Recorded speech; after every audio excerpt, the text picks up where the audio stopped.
Good evening and welcome back to another episode of The Night's Pub, broadcasting to you live from www.thenightspub.net and also streaming to you from shoutcast.com. Please go to shoutcast.com, in the search button type the search for us, The Night's Pub, and that will direct you to our streaming. Guys, just wanted to say thank you for joining us again on this beautiful January evening, and it's nice and warm out. A little rainy today, but that's okay. Had some things to do inside, and also just was able to get out and work on some of the website stuff. But we're gearing up for our very special guest, author and founder of Advanced Ghost Hunters of Seattle, Tacoma, Ross Allison. So we'll get him here on the airwaves here in a little bit, but just thought I'd catch up and with some news, and also just let you know how we're doing here.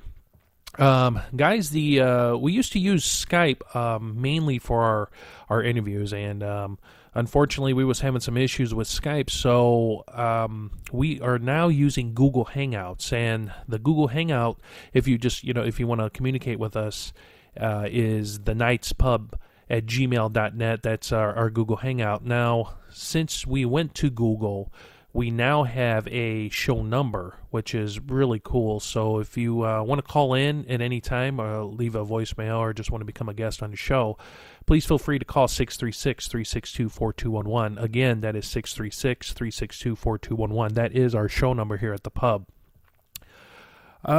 Also, guys, we do have our chatting.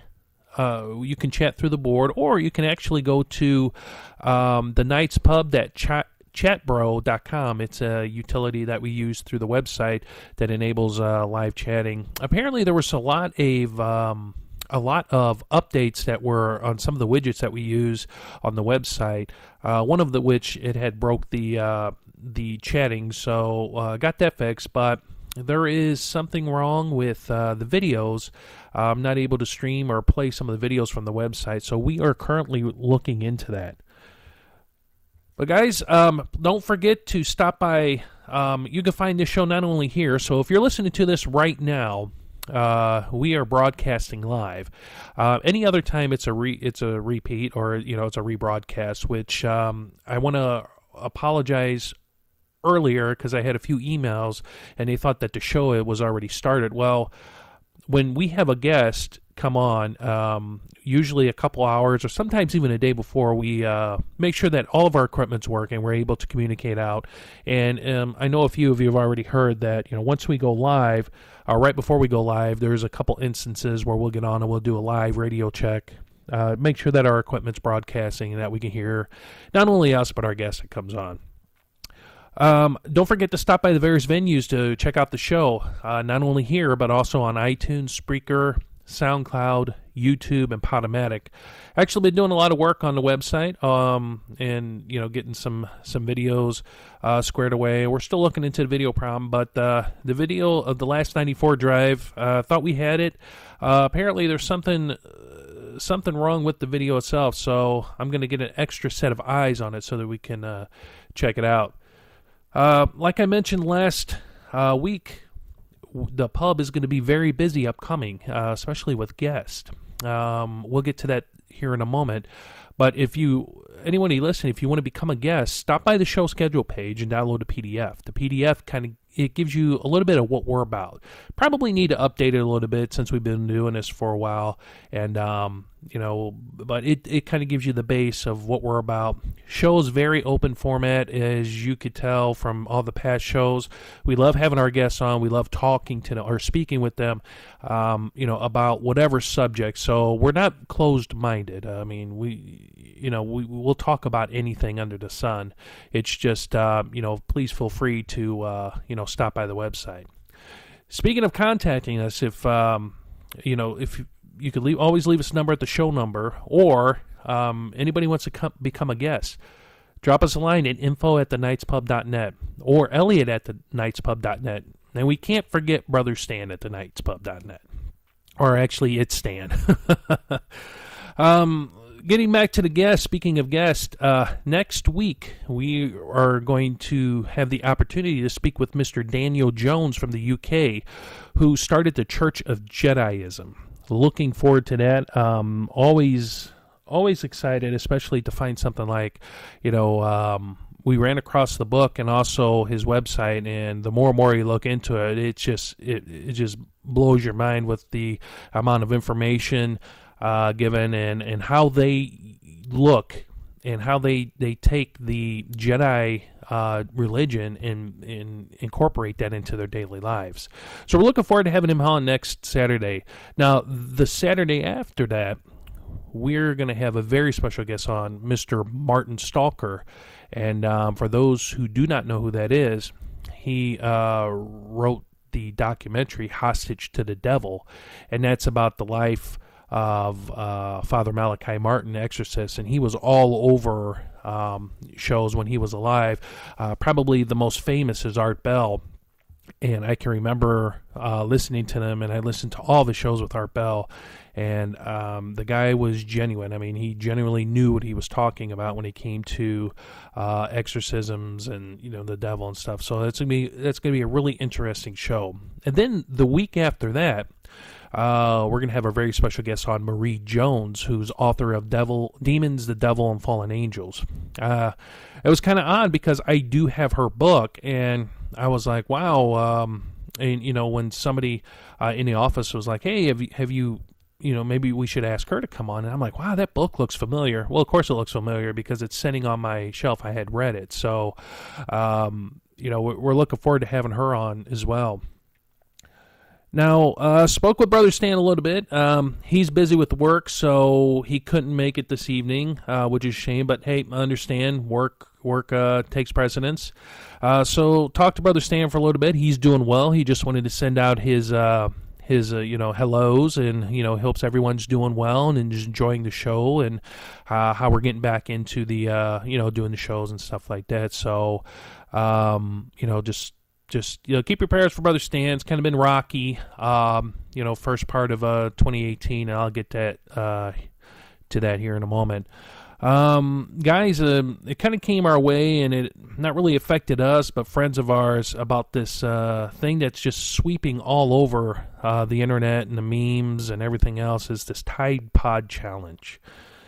Now, I'm going to just flat out say, please do not do that. Please stress this to your children, your friends' children. This stuff is killing kids, okay? It's really messing them up.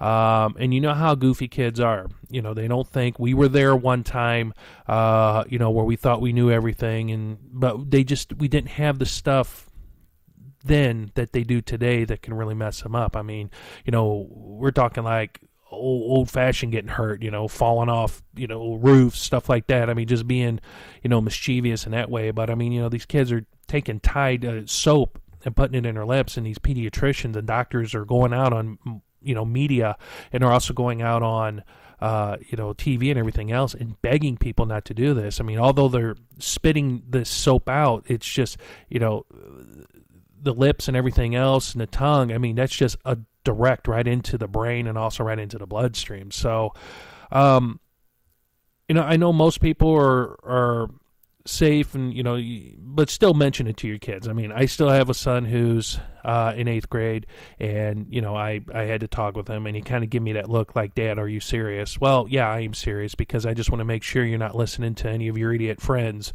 who's going to all of a sudden you're chewing down on a Tide Pod. So it's the world we live in, unfortunately, and it makes me shake my head sometimes. But yeah, just keep an eye out on the kids. So I mentioned this last week, and, of course, I don't like keep beating, I don't like keep rehashing things and bringing things back up, but she's really been on my mind lately, and justifiably so. And we're talking about our friend Audrey. Now, you've heard us speak about her numerous times on pod shows with us, on the videos that we do, driving around, stuff like that, the 94 drives. Well, unfortunately, earlier this month, Audrey passed away. And it really hit home, especially to Brother Stan, because Brother Stan was taking care of her, looked out for her, was her guardian. I mean, he was, he always communicated with her. And, Audrey's been on my mind quite a bit, and I'm sure as well as his. And, I continuously pray, for her and her family. And she's missed. I mean, it kind of hurts a little bit to know that the next time I go up and visit Brother Stan, that, I'm not going to be able to go over and sit down and have like 5 cups of coffee with her, or 5 pots of coffee, which was the norm. So when I say that, when we went up there and when we went to visit, and when I said a couple of pots of coffee, I was not lying. It was a couple pots of coffee. But so I did one thing, and then I'll once we get out of here, or once I let you know this, then I'll try to get Mr. Allison on here. I started to do something wonderful, and I finally went through with it. No, it wasn't kidnapping Brother Stan taking him out on a dark, lonely country road and having my way with him, nor was it mailing Stan off to the mail bride service where Helga over in the Austrian mountains would take good care of him for the rest of his life.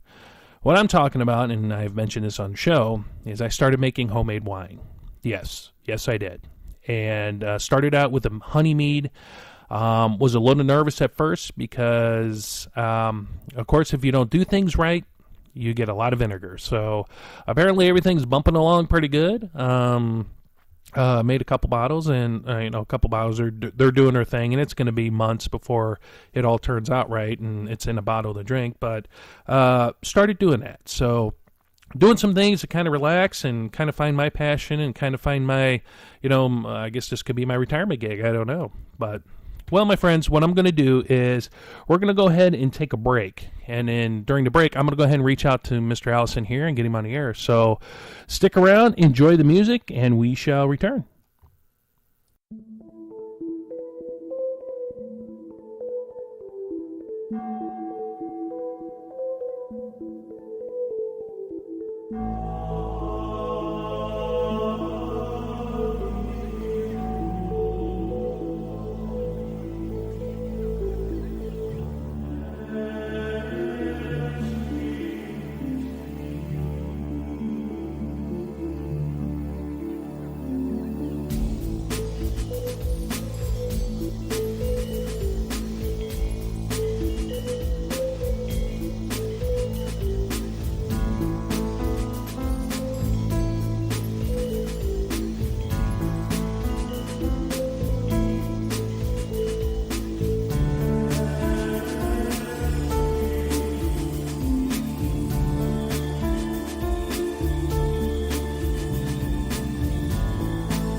Alrighty, everyone. Welcome back to the Knights Pub, www.thenightspub.net.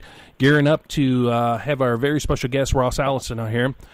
Just wanted to say that you can stream this feed from the website there. At the very top of the website, there's a little radio there. Just click the play button. That will turn you into our studio here, into our live broadcast server, or you can catch us on our over at shoutcast.com. Just go to the search for the Knights Pub. And there's our streaming link there. Click on it, and to bring you to the show. Author and founder of Advanced Ghost Hunters of Seattle, Tacoma, Ross Allison has been investigating the paranormal for close to 30 years.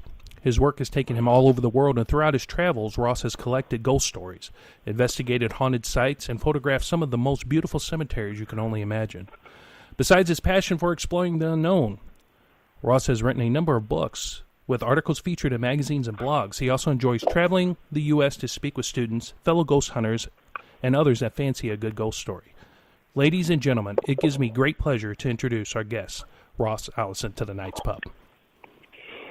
Well, thanks for having me on the show. Well, Ross, I just wanted to say thank you for taking the time out. I apologize once again for the time confusion. But your career... And that's probably the best said of what you do with the paranormal and investigating stuff is fascinating, not only to myself, but to the other members here in the Knights Pub. You have a really extensive resume going all over the world and doing what you do. And the thing that really just gravitated us towards you was you're very about education. Of the of the paranormal, and of course, because there's courses and stuff that you offer, that you teach, all the conferences that you do, and especially with the books, you could tell that this isn't just a hobby, but it's a passion, and you can easily see that illustrated in your books and the shows that you've done and your speaking engagements. Well, thank you. It has been a big haul to get to where I am now. I have to, say I started this before the big hype on, all the television shows.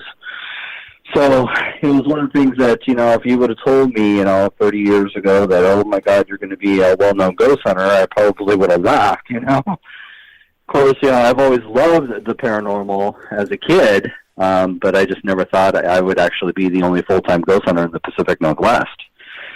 It's pretty amazing, but it's been a lot of hard work. My biggest thing is I want to educate people, because one of the things that we've learned in this field is that, a lot of these groups will start up, and they don't last very long because they get bored with it. They don't realize the tediousness of being a ghost hunter, and, being at the right place at the right time to have these experiences.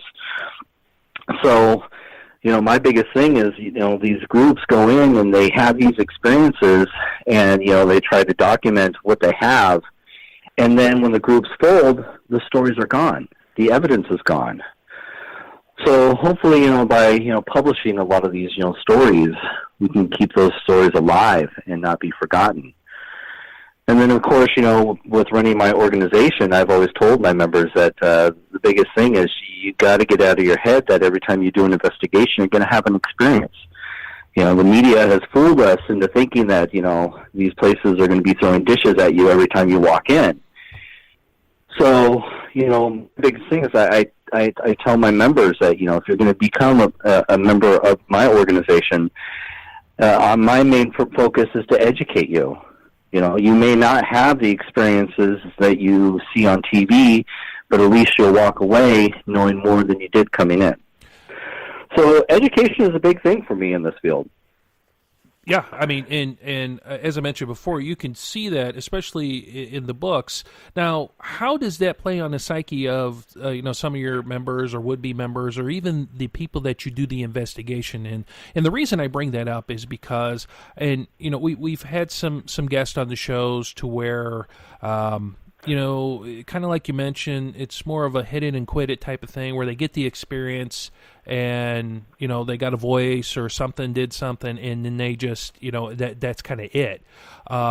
When you go in with, the scientific method, I mean, in wanting to investigate and truly get down and investigate, how does that play? I mean, how is that presented to like the person you're doing the investigation for, the people that work for you, your team, that has to portray something differently, because Ross, 30 years ago, like you mentioned, if you said, yeah, I'm a ghost hunter, or I investigate ghosts, I mean I know because I'm older. You would have been laughed. You would have been laughed at. I mean, or you would have been like you were crazy. Well, it has changed quite a bit. Like you're saying, when, out and told people you're a ghost hunter, no one would want to talk to you. They just think you're a whack job. But of course, now when you tell people you're a ghost hunter, they're all, gathered around you wanting to hear your stories. So the field has changed quite a bit. It's a lot more people are open to it. People aren't afraid to talk about their eerie experiences. So, we do have to thank the media for that. It has opened quite a few doors for us. My biggest thing is when we do investigations, we try to focus on documenting what we experience, what the client experience, and hopefully to support some sort of evidence that there could be something odd happening. It's really hard to prove the existence of ghosts. One of the things I've always told people, a lot of my students is, you have to consider the fact that, let's say that, there was only one phenomena that was linked to ghosts. And that could be a simple thing as, dishes flying out of the cupboard. If we had to investigate that one phenomena, by now we would have the answers. But the biggest problem we have in this field is there's so many different combinations to the paranormal. There's physical phenomena, there's psychic phenomena, there's, just feeling a presence, there's seeing a presence, there's hearing a presence. So when you have all these different combinations, it makes it a lot more challenging in proving that there is something out there. So we don't label ourselves as Ghostbusters or anything like that. We are just trying to document these encounters and hopefully come up with some sort of answers to what's going on out there. I understand. Ross, take us back to where, what happened in your life, or how did you get in? How did you become interested in this subject and this topic that became your career? Well, I blame my mother. I just have a mother that loves ghost stories. So I grew up listening to these stories and was very fascinated with them. I really wanted to know, are people really experiencing this stuff? Because it's crazy. I can't believe that this is really happening out there. So it's kind of another interesting thing is, when I got involved in this field, most people that were investigating at the time were people that actually had experiences, grew up in a haunted house. And I didn't. I was envious of those. I was like kind of the odd man out because I was just in the field because of curiosity. And, would you have viewed it differently if you would have grew up in a house that had some, supernatural activity? I don't know. I think I would have a better understanding, because again, I started out in this field as a curious individual. So if I had grown up in a place that was already haunted, I probably would have found quicker shortcuts into proving the phenomena rather than struggling throughout the years in trying to document this and finding the best way to document this. Because, I didn't have those experiences to go back onto, to fall back onto. So I think it probably would have given me some shortcuts throughout my career, definitely. Now, you have, and I believe, and I could be wrong, but over 500 investigations under your belt. which is incredible. And many of these investigations have taken you all over the world. Yes. It generally shows, the level of commitment that you have for this field, the paranormal field. Now, out of all these investigations, what were your most notable cases? Like, for example, did you ever get a chance to go? And we're down here in Cape Girardeau, so we're a couple hours south of St. Louis. The Exorcist case, for example. Oh, I have a great story about that one. Definitely. In fact, I lecture at colleges and universities all over, and I was actually invited to St. Louis University. Now, at the time, the first time I was invited out there, I was unaware of their paranormal history. I've heard of, the Exorcist case, but I didn't realize that it had happened at the university or the church that was on the campus. So when I do my lecture, I basically take the students, I do the lecture, then I take the students on a ghost hunt throughout the campus. And they take me to the building right next to the church that was involved in this case. So by this time, I've been filled in as to what has happened, here, and I'm just like, oh my God, this is so cool. And now we're going into the building that the church had once owned and has now sold it to the campus. So they've already told me that the boy had stayed in this building for a short time. So we're going, around throughout the building. They take me to the fourth floor. And to my surprise, the fourth floor is completely abandoned. And I'm thinking, gosh, it's huge up here. Why wouldn't the campus society utilize this space? And you can see, there's, graffiti everywhere, holes in the walls. And you can see, where the old classrooms used to be, where the nuns used to teach Sunday school. And even some of the nuns had actually lived up there on the fourth floor. So some of those actually used to be rooms. And so we're kind of going around through all the different rooms. And we walk into one room, and the students tell me this is where a nun had committed suicide. And I'm thinking, that's a great lead. Let's go with this and see if we can get anything off of that. And we continue on throughout the different rooms. And I walk into this one room, and right when I walked into the room, I heard this crunch underneath my feet. And I looked down, and I realized I'd stepped on a dead bird. Now, that's not unusual for me because I've been in a lot of abandoned buildings, and sometimes animals get trapped and they die, So it really didn't shock me to see a dead animal in an abandoned part of the building. So I just kind of, kicked it over to the side so none of the other students would step on it. But then when I shine my light to the rest of the room, I realized that the room is just filled with dozens and dozens of dead birds. Now, this is kind of odd because I had already gone through, most of the fourth floor, and I hadn't seen any dead animals.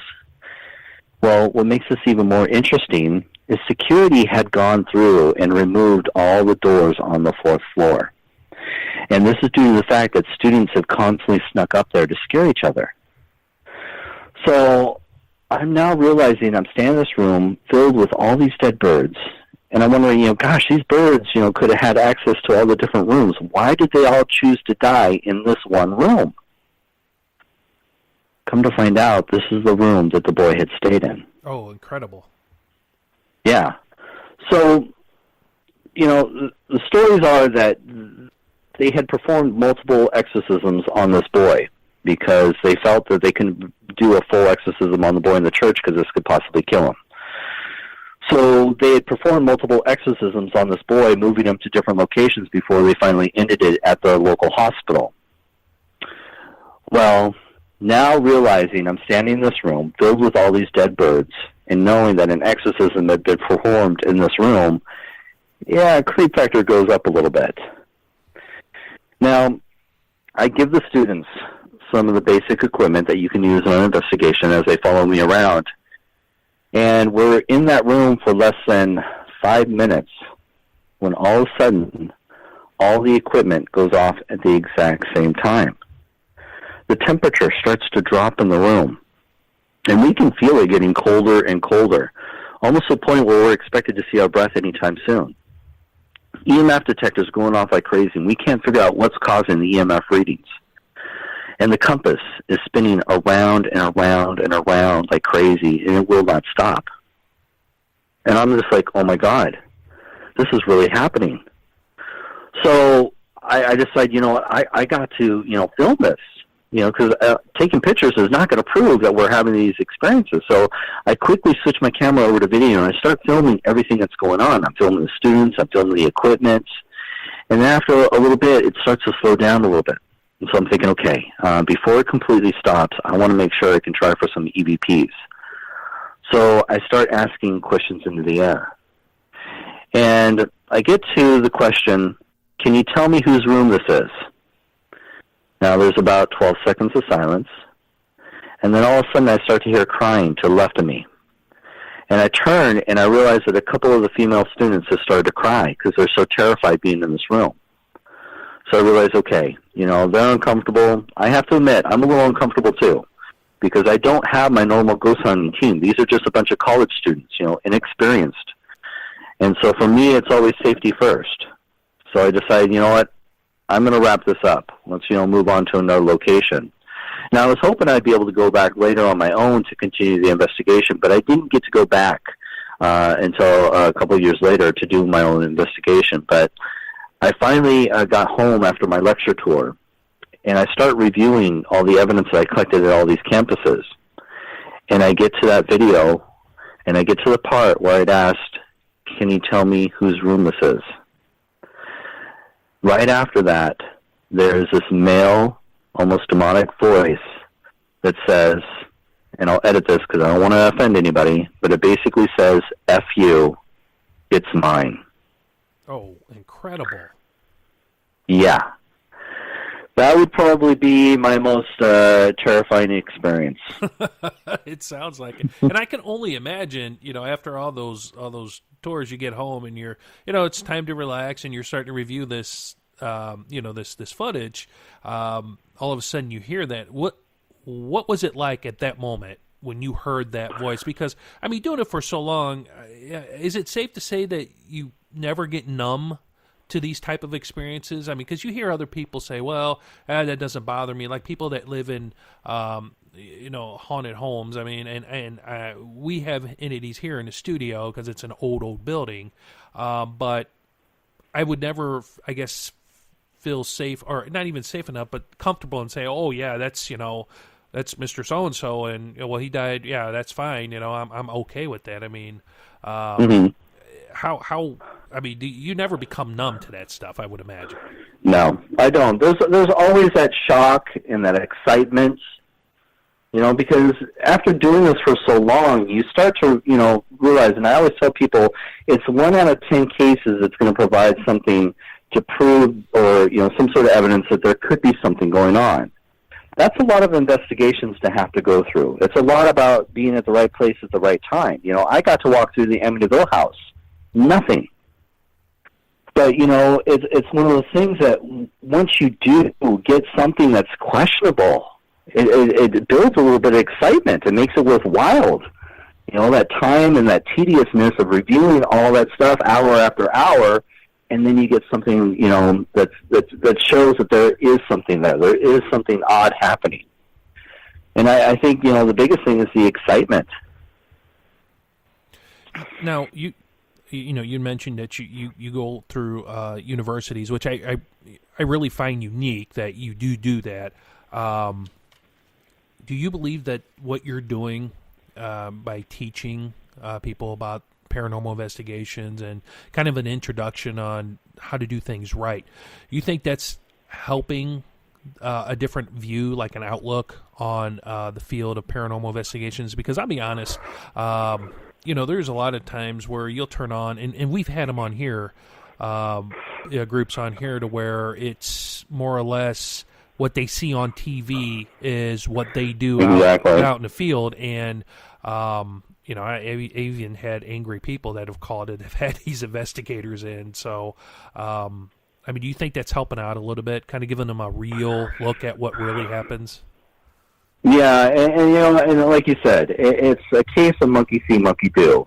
People are imitating what they see on these shows, and to be honest with you, a lot of these shows are just ridiculous. It's a bunch of people. Let's see, if we can scare them, put them in a scary place, they scream and run out. People love the drama. So, in all honesty, most of these shows have no credibility. It's just a show to entertain people. And yet people put so much faith in them and faith in the people that are supposedly these investigators. A lot of these people, are actors, people, amateur actors that just, saw a call for, hey, we need somebody to be a paranormal investigator and investigate haunted houses, and they get in, because it's all about personality. So it's kind of sad because I myself was offered a television show. I had the contracts right in front of me, getting ready to sign them, and then you start to realize that the director and the producers have full rights to do whatever they want to your likeness and with your story.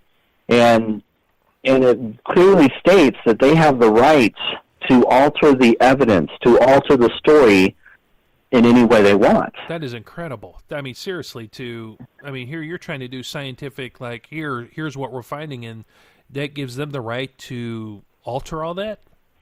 Yes.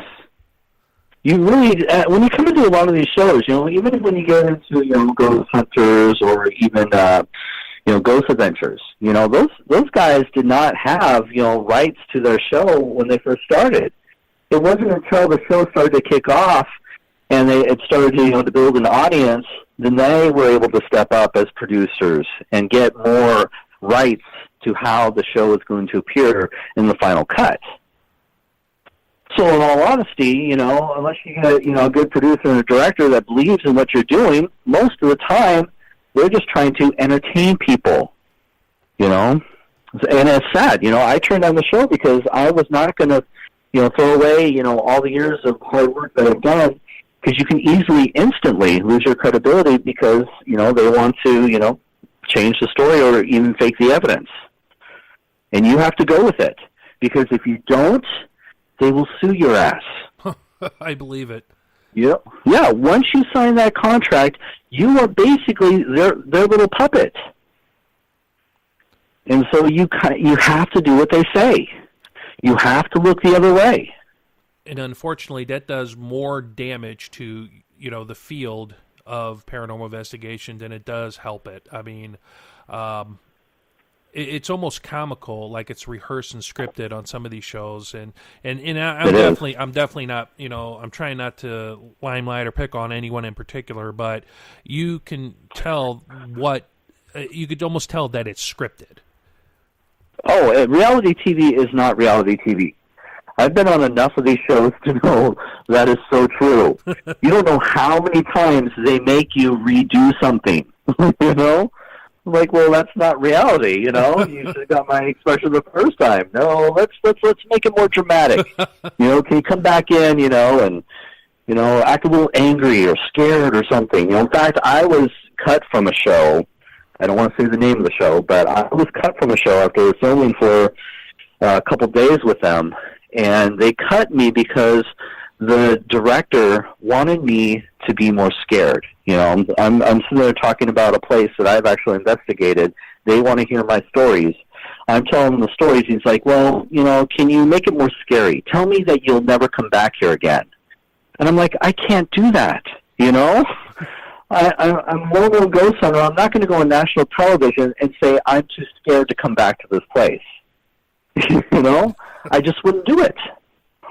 And since I wouldn't dramatize my stories or say I'm too scared to come back, they cut my part, which is fine.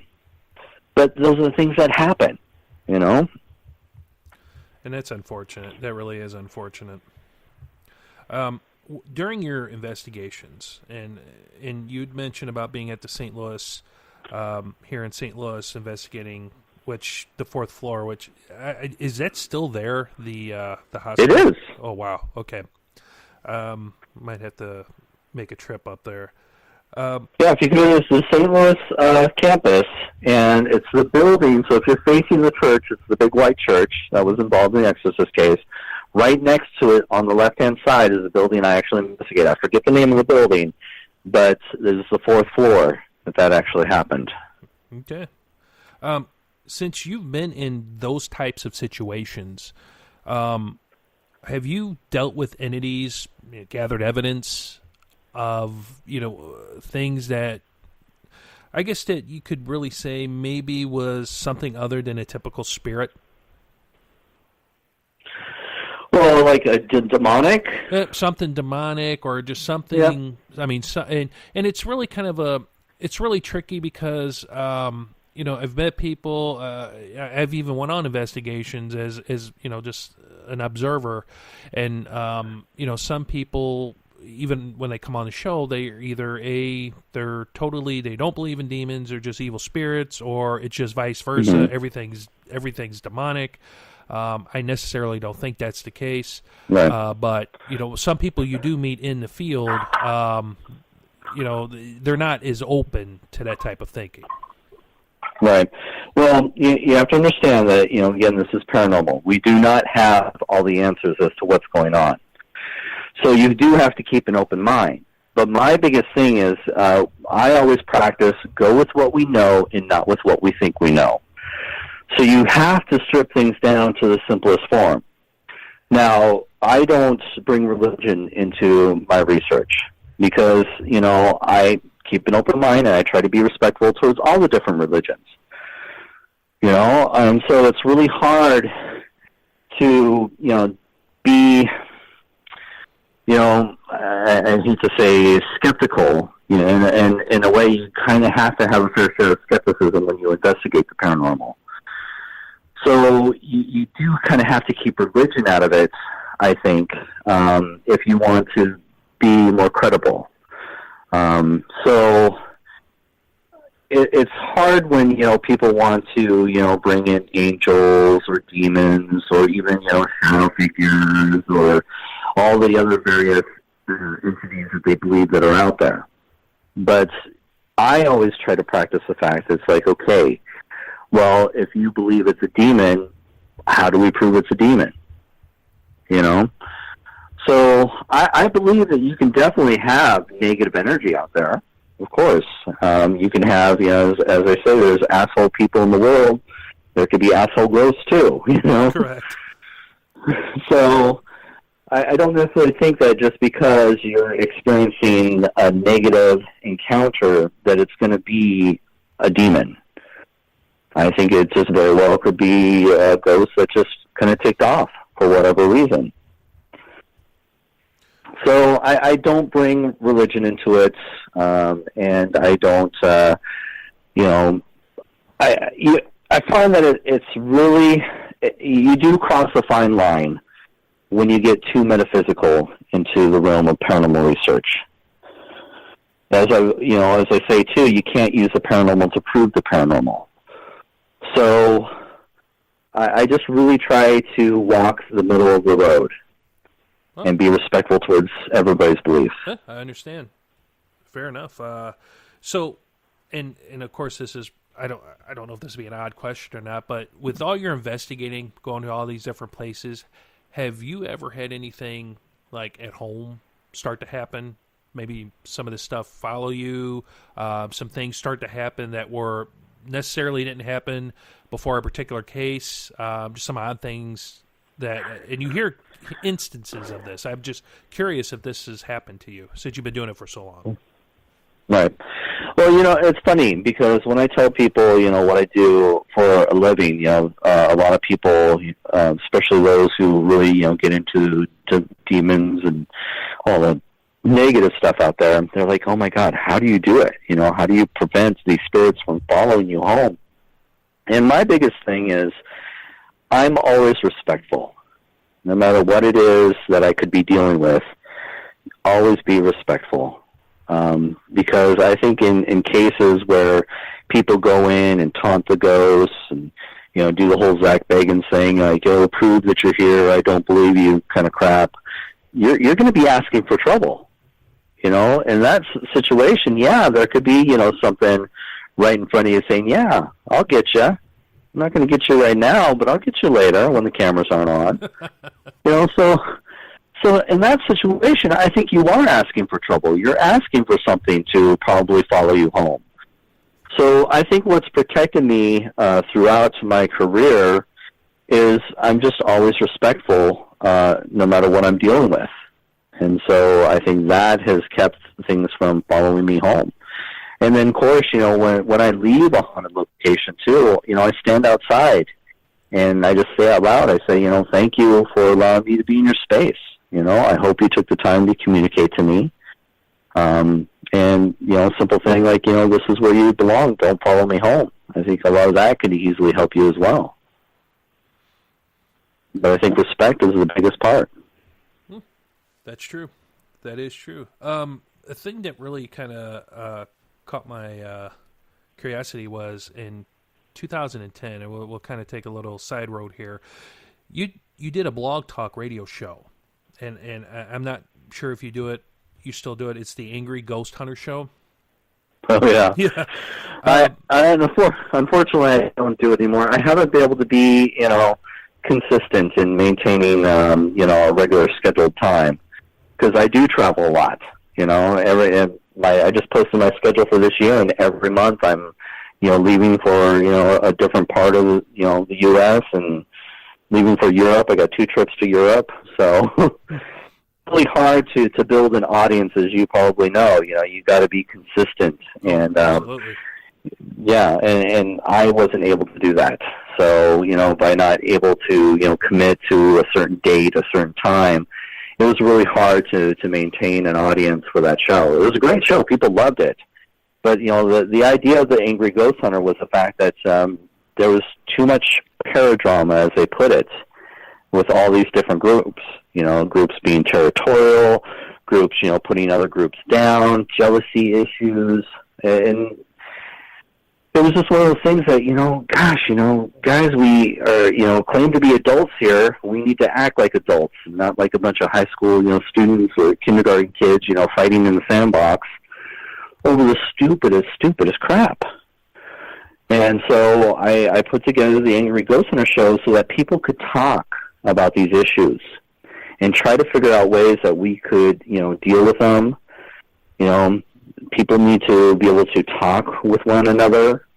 People are, unfortunately assuming things without all the information. And it was just causing a lot of problems. And so I was getting angry. I dealt with it myself. And it was just like, why are people acting this way? Why are people hoarding their evidence? We're not going to get anywhere if we don't share this information, if we don't share the techniques that actually work. Because people are just, thinking that if I hold on to it, I'll get my own television show or I'll go down in the history books. It's not going to be one group that's going to prove the existence of ghosts. It's going to be a combination of all of our hard work and research and communication that's going to help us put us down the right track as to proving that there could be something out there. And so, it's one of the reasons why I did the Angry Ghost Hunter Show. Are there any cases that, not necessarily that you reflect upon, or any cases other than the St. Louis one that, I guess, revisit you, come back and maybe cross your mind because what you experienced there or what happened there was so, I guess, a wow factor that, it comes up every now and then? Well, I've had the opportunity to investigate a lot of places that claim to be the most haunted in the world. And again, going back to the simple fact that it's all about being at the right place at the right time, you don't always have the experiences to support the fact that, that place probably is the most haunted. So, for me, places that tend to be exciting for me are the places that I get the multiple chances to investigate, because I'll have multiple opportunities to hopefully capture something. And the Seattle Underground is another great one for me, because I have access to it on a daily basis. So I have the opportunities to have more experiences when I'm in the underground. So I, have some amazing evidence that I share even through our tours, at Spooked in Seattle. So, when you get some great, Class A EVPs and, you get some, cool evidence of, things being moved, it's just it makes it exciting. Definitely there's less missed opportunities, I should say. As when you go to place, like I said, the Amityville house, where I got to walk around the house, for about 3 hours. Didn't experience anything, but that was a once in a lifetime opportunity. And there's a lot of that, going to some of these places, and you are, keeping your fingers crossed that hopefully you'll have that experience. And sometimes it doesn't always happen, but some groups are closer to those areas, and so they can validate the fact that these places are haunted because we got to investigate it more. So it's really hard. Oh, I'm sorry. Go I ahead. didn't mean to cut you off. So when you go, like when you went into the Amityville, and when you go into places like that, and you're in there, and you're like, I really didn't experience anything. What is, what's the public outtake on that, or even in the community? Because again, TV has us so fooled into every place is haunted all the time, anytime, especially if it's a 100-year-old home. And if somebody died in it, I mean, that's the perception that we see. So when you go into these places, you're like, wow, this is, really cool. This is the place. And you're doing your investigations, your work, and you don't get anything. How do people in the community see that? I mean, how in the paranormal community? Well, it's funny because, there's all these misconceptions on what it's like to investigate the paranormal. And again, most people get it in their head that when they go into a place that's haunted, or especially, a place that's got, numerous counts of activity, that they are going to experience something. And they set themselves up that they have to experience something. And so a lot of times, this is where, even psychology will come into play, that they'll start blaming, every little, crack and pop in the house as a ghost. And that's not always the case. For me, it's exciting to go into this place that, you've heard about, all your life, that it's haunted, even some of the amazing castles I've got to investigate in Europe. It's exciting to get in, and you hope that something will happen, but you really do have to, the best way to say is level yourself out. Don't get yourself, caught up on the hype of it or what the media says about this place. As I said, in the very beginning, go with what you know and not with what you think you know. And so, again, you have to step in as a skeptic and say, okay, maybe this place is haunted, maybe it's not. If it is, I hope to have some sort of experience to prove that, this is one of those great places. And I might not get that experience, but I'm also not going to say, no, it's not haunted, because I didn't have that experience. I just wasn't at the right place at the right time. And then people tend to forget that if you are dealing with an intelligent haunting, something that has free will, it doesn't have to talk to you if it doesn't want to talk to you. So you can't make it talk to you, So it's just one of those things that, again, I think people put too much into it, expect, something out of it. And you just have to go in with an open mind, a little bit of skepticism, and hopefully something will happen. Yeah, fair enough. Ross, we are actually coming up on our time, and before we let you go, what are you currently working on now? Another book? I mean, I know you're going to be traveling. I mean, we saw your schedule on Facebook, and you're going to be everywhere this year, so extremely busy. But do you have anything else going on? Oh, yeah, I got quite a few projects. I've been working with David Weatherly. We had put out a successful book called Haunted Toys, and so we decided that we were actually going to do a series called Haunted. So our next one coming out is Haunted Ships and Lighthouses. And then after that, we got a few other books that we're working on. There's a documentary coming out on Amazon on haunted sex. And then, of course, I am going to be, as I go to Europe, I am actually going to be filming a VR series, a 360 series, on called Worldly Haunts. and just talk about some of the haunted places throughout the world and give people a virtual reality experience in some of these places. Wow, that's really nice. If somebody needed to get a hold of you, if they were having some issues or some questions or whatever, what would be the best way to reach out to you? Best way to reach out to me is through Facebook. I'm always on Facebook. You can follow me on Facebook. I post a lot of live investigations at some of these amazing places. Just look up Ross Allison Ghost Hunter, and you'll see a lot of live feeds from there. So that's a great place to follow me, and also message me through as well. You can also get in touch with me through aghost.org, and that's our website for the Advanced Ghost Hunters of Seattle, Tacoma. And then, of course, check out spookedinseattle.com, too, and that's where I do tours if I'm in town on Fridays. Excellent. Well, Ross, I just wanted to say thank you so much again for coming on to the show and talk to us about paranormal. I greatly appreciate it. Oh, anytime. Thank you. All right. Thank you. Have a good night. You too. Bye.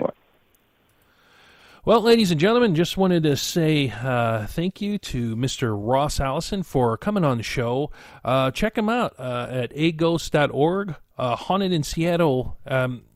Please Google that, because he does do a tour of Seattle, and he gives a tour of Seattle. Very knowledgeable, and if you haven't checked out his stuff, please stop by his website. You can also go to rossallison.com.wordpress.com. Check him out on Amazon, also Goodreads, Facebook. We have all of his links here on the show. And again, myself and Brother Stan have mentioned this time and time again.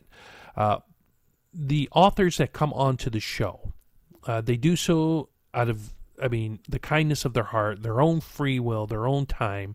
They come on the show, they talk to us. Sometimes, depending on the author and their schedule, usually when we call them the day of the show, that's when we talk to them.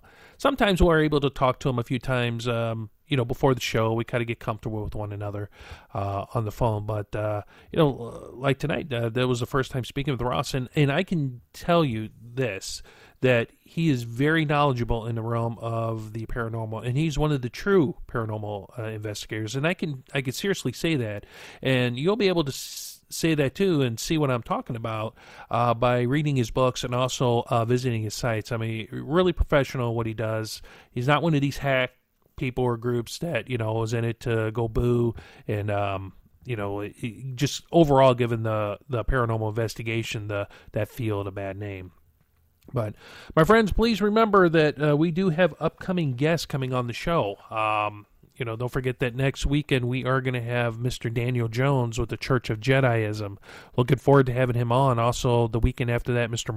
Martin Stalker, Hostage to the Devil documentary. He created that. And then Miss Marie Jones the weekend after that. So, again, we're real busy here at the pub. We do have some requests for interviews out there to get some more people on.